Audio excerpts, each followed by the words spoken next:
What's up and welcome back. I'm John Stark, from MovieGuy.com, your favorite blind film critic, and I'm going through my March Madness moments. And for the month of March, I've been reviewing Netflix movies that I liked the first time that I saw them, but for reasons I just don't have reviews of them on this channel yet. Haven't been able to sit through them with audio description, and so I'm looking for good, great, or excellent movies that have been released on Netflix. And it's been a minute since I've seen War Machine. So I decided to jump into War Machine. Um, this is the Brad Pitt starring vehicle that early Netflix, it was an early Netflix venture for them. Click like and subscribe. We're going to talk about it. It's directed by David Michelle, who was also the director of Animal Kingdom. And he's venturing a little bit into the same territory that, you might get with films like The Big Short and Vice, where you're tackling like a serious subject matter with a little bit of satirical humor to it. Still some serious stuff that happens in it. Even more so because this one's about war. It's not necessarily about the housing crisis or Dick Cheney, but it's more about the war in Afghanistan. It's based on a book, and it shows Brad Pitt playing this general who's sent to try to fix the war in Afghanistan and win it and bring it on home. Obviously, we know how that went. It's funny because this movie came out in 2017 and we were still fighting the war in Afghanistan. So, yeah, obviously, you know where this is headed, because this movie didn't even come out like after we had pulled out of Afghanistan, to where there could be like some sort of like, ooh, how does this end? Well, it can't end with even the pullout of Afghanistan, because we hadn't even made it there yet. So it ended where it ends. It has a decent supporting cast. Topher Grace, Anthony Michael Hall, RJ Cyler, Will Poulter's in this. I would say notably Lakeith Stanfield has like a really standout part in it, even though it's small. He does a lot with very little. It's a good indication of the things to come with Lakeith and the eventual Oscar nomination that he's going to get for Judas and the Black Messiah.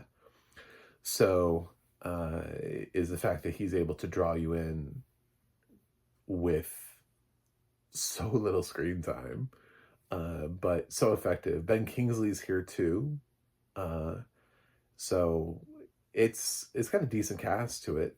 I do like War Machine. I think one of the things about War Machine is that it's reflective of certain ideas and understandings of why wars fail. And part of it is it talks directly about how the reason why these types of wars that we fight never work is because you can't invade a country and earn the trust of the people of that country. You have to be able to, he's trying to hand it over to them. He's trying to make it their war. He's very cognizant in this movie about getting Kingsley's opinion, because he plays the president of Afghanistan. So there's one scene that I really liked between Brad Pitt and Ben Kingsley, where he goes and it's like he won't move forward without Kingsley's opinion, which at first Kingsley kind of thinks is a little bit of a joke, but then he realizes there's a sincerity in Pitt, so he appreciates, but he just kind of call it like political theater, like, thank you for including me in this political theater, but we both know that that it was never my permission to give.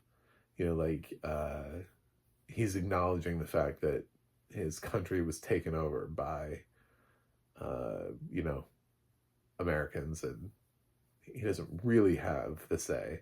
Now, this is the point to where there are other countries. Tilda Swinton is arguing with Brad Pitt over the use of German troops. She has a nice scene, good moment for her.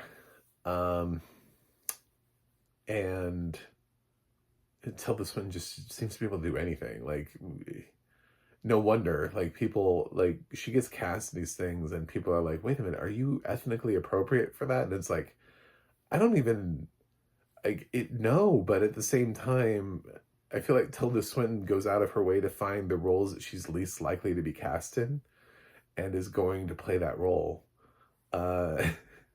She seems bound and determined to disappear into every single role humanly possible. I feel like by the end of her career, she will have played like roles that just defy like even like prediction. You know, like she's probably got some heavy hitters coming down the pike where it's just like, well, I never would have thought she'd ever play that. You know, it's just like, oh, she played Johnny Cash in a biopic. Didn't see that one coming. You know, like I don't know what's ahead for her, but she feels like she's always constantly trying to take things that she would never be considered for, somehow getting considered for them and taking over the role. So, yeah, it's a great scene for her. And I don't know, the supporting cast is fine, other than Lakeith as a standout. So, obviously Ben Kingsley and Tilda Swinton are both fantastic actors, so they bring a lot to their scenes. It's mostly, this is resting on Brad Pitt. And I think one of the reasons why War Machine doesn't excite too many people is it's really not that far removed from what he did in Inglourious Basterds. Especially as a blind person, when you listen to it, it sounds really close to the accent that he's using for Inglourious Basterds. Like he has like a war person accent, you know? I'm in war, this is the force I'm going to use. Now tell me how, you know. A little bit less southern drawl for this, but still that same sort of like gruffness that he's adding to his voice. He has like a way that he perceives that a military person would speak. It addresses some of the problems with war, especially in the second half of the movie when he believes that in order to gain the trust of the country, that they have to be able to take an area that that nobody thinks they can take because it's so overrun with Taliban. So he creates a mission that would take this area, and he asks for more troops and sends people in, and that's kind of when the tone of the movie shifts, and it ends up going sort of in a different direction. We also have one of the things that hampers the movie's audio description, and why the audio description is okay, is because we also have a built-in film narrator that ends up talking in a lot of the places and they're telling us the story. It's like a Christmas story. There you go. It's like that. So there's a built-in narrator that's going through the story with us. And typically in those situations, that built-in narrator is taking up a lot of the space where we would have a lot of effusive audio description. And we don't get that. Instead, we get audio description that is trying to just give us as much as it can in the few moments that it can give it. You know, where there isn't dialogue from characters, and where there isn't this narration that's pushing the story through. So the description has to come in and around that. So the potential for verbose audio description is not quite as high as it would be in other films. I thought it did as well as it could, all things considered. But yeah, you're not going to get quite the level of depth of description of events, persons, places, stuff like that. But there are some really poignant scenes. that do hold really well, that they capture, certain people looking at other people like as they leave, or um, at the end, Brad Pitt sort of packing up his stuff. Uh, I mean, there are certain moments that work. I like when they're able to put in the little things too. Um, for like the meeting that he has with the president. The president offers him the chance to sit on this. Um,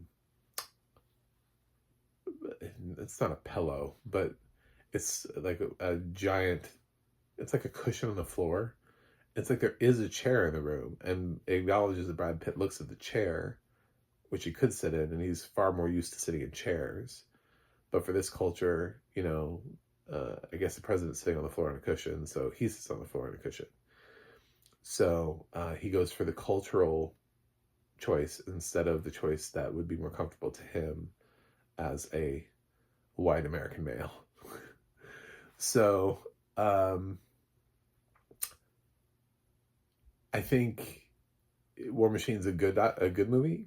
I think probably there are some things that hamper it from being great. But considering this is one of Netflix's early endeavors into filmmaking, a follow up from the director of Animal Kingdom and The Rover, I thought it was a solid follow up. So uh, I'm gonna give War Machine a B. I like it. I think it's good. So thanks for watching. Thanks for subscribing. I will see you guys on the other side.